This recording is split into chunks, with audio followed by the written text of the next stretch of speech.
TMC के बंगाल से बाहर निकलने पर बीजेपी का तंज। दिलीप घोष बोले सोनिया गांधी का समय पूरा हुआ, विपक्ष के नेतृत्व के लिए ममता बनर्जी बेकरार। कांग्रेस तृणमूल के बीच बढ़ते फासले पर निशाना साधा और इसको तो उन्होंने ठप्पा भी लगा दिया। उन्होंने कहा कि अब ऐसा है, विपक्ष के चेहरे के तौर पर सोनिया गांधी, राहुल गांधी, इनको नहीं देखा जाएगा, अब तो बात होगी ममता बनर्जी की। हम पोजीशनिंग और पिचिंग की बात कर रहे थे प्रतिम दा, ये कोशिश तो सबकी तरफ से हो रही है, लेकिन किसकी कोशिश में दम है? जनता का मूड वैसे तो समझने का दावा सब करते हैं, लेकिन असल में कौन समझ पा रहा है? जनता का मूड अभी समझना तो मुश्किल है, लेकिन गोवा इलेक्शन में इलेक्शन कुछ इंटरेस्टिंग हो सकता है। गोवा का ऐसे नेशनल जो जातीय पॉलिटिक्स है उसमें बहुत ज्यादा कुछ रेलेवेंस नहीं है, लेकिन गोवा में देखना यह है कि बीजेपी का यहाँ पे situation is not very good. उनका एंटी एस्टेब्लिशमेंट जो है बहुत ही ज्यादा है। तो यहाँ पे ये टीएमसी आप एक साथ सरकार बनाए या नहीं, अगर ये सरकार सक्सेसफुल हो जाए तो ये एक छोटा सा इनके लिए एक कांग्रेस का क्या बोले कि इन दोनों का एक लीडरशिप होगा, ये तो दिखाई दे रहा है। उसके बाद इन दोनों में कौन लीडर होगा ये तो हमको सोचना पड़ेगा। ठीक है, मैं जरा इसको अब यशवंत जी से भी समझना चाहूंगा। यशवंत जी, बताया तो ये गया था कि प्रशांत किशोर ने खुद ये बोला है कि 100 सीटें ऐसी हैं देश भर में जहां कांग्रेस को आपको मजबूत मानकर चलना होगा।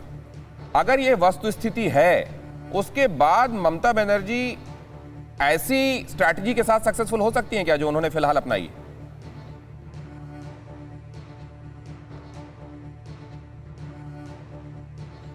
उम्मीद कर रहा हूं आपको आवाज आ रही होगी। हाँ सर, प्लीज प्लीज। हाँ जी, देखिए, स्ट्रैटेजी बनाना हर एक को पूरी आजादी है, अपने लिए एम्बिशन रखना ये भी पूरी आजादी है।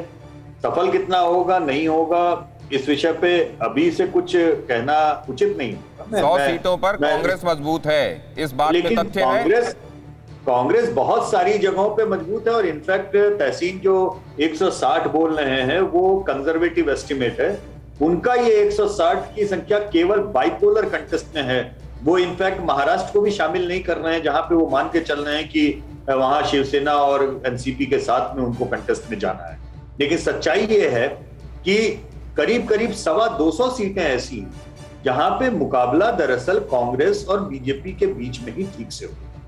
ये 160 नहीं है, संख्या उससे ज्यादा है। नंबर 1। नंबर दूसरी बात, शिवसेना के पास में अभी केवल एक राज्य है जहां पे उनकी सरकार है। मुख्यमंत्री उद्धव ठाकरे, उनके लिए तृणमूल कांग्रेस इंपॉर्टेंट है या कांग्रेस इंपॉर्टेंट है जिसके भरोसे उनकी सरकार चल रही है या जिसके भरोसे वो अगला इलेक्शन लड़ेंगे? कौन सा तृणमूल का ऐसा क्या है महाराष्ट्र में जिसके लिए उद्धव ठाकरे अपनी बनी हुई सरकार को दांव पे लगा दें और कांग्रेस को डिच कर दें? तृणमूल कौन सा ऐसा वोट महाराष्ट्र में उद्धव ठाकरे को देने वाली है या पहुंचाने वाली है? तहसीन, आपकी बात पर कुछ कहना चाह रहे हैं, यहाँ ले लेना आवश्यक है क्योंकि वक्त कम बचा है, सिर्फ 1.5-2 मिनट बचे हैं। जी तहसीन। नहीं, मैं यशवंत भाई से पूरी तरह से इत्तेफाक रखता हूं। जैसे मैंने पहले कहा था, मैं उनके डेटा को ही कोट कर रहा हूं। अन्य डेटा में से एक उनका डेटा सी वोटर का डेटा है जो इस देश के सबसे रिलायबल डेटा में से एक है। यशवंत भाई, मैं सिर्फ क्लैरिफाई कर दूं, मैंने 160 कंजर्वेटिवली इसलिए बोला क्योंकि आपने बिल्कुल सही कहा। मैंने महाराष्ट्र को कैलकुलेट नहीं किया, केरल को कैलकुलेट नहीं किया जहां बीजेपी लड़ाई में नहीं है, मैंने त्रिपुरा को कैलकुलेट नहीं किया। अगर इनको आप कैलकुलेट करते तो लड़ाई बढ़ जाती है। बादल देवनाथ जी के पास जाने दीजिए, उनकी गर्दन दुखने लगेगी, इतनी देर से वो नेगेटिव में सिर हिला रहे हैं। किस बात से नाराज हैं बादल दा, क्या कहना चाह रहे हैं? दिनेश जी, मैं पहला बहुत सारे सवाल आ गया, 2-3 पॉइंट में मैं बता दूंगा। हमारा लोगों का काम ये नहीं है किसी को तोड़ना कोड़ना छोड़ना। और बादल दा, एक बात का जवाब देंगे? टाइम नहीं, मैं सीधा सवाल पूछता हूं। बीच में आप लोगों ने चिट्ठी लिखी थी जब आपको लग रहा था इलेक्शन में नहीं, या डामाडोल है आपकी, कहा था सब लोग साथ में आ जाओ। सोनिया गांधी को भी लिखी थी चिट्ठी। अब आप लोग कह रहे हैं हम अलग चलेंगे। दीदी ने तो मैंने पहले ही आपको कहा था, दीदी ने कहा मेरा काम है सबको एकजुट करना, प्रधानमंत्री बनने का इच्छा दीदी ने एक बार भी नहीं कहा।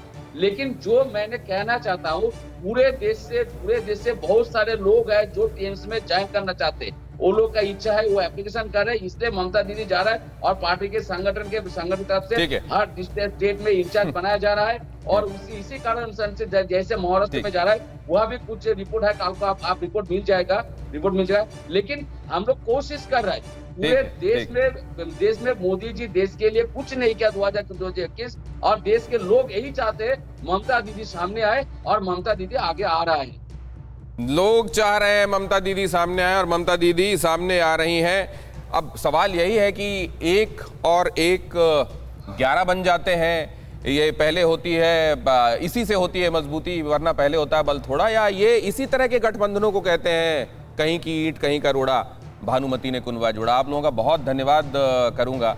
और ये आने वाले दिनों में क्या वाकई ममता बनर्जी जो सोच रही हैं वो सही सोच है और वही कामयाब होगी मोदी के खिलाफ रणनीति के तौर पर, या यहाँ पर कांग्रेस को अलग करके अपनी राह अलग बनाकर वो जो चली हैं यहीं पर दिक्कत होगी। आज अड़ी में इतना है।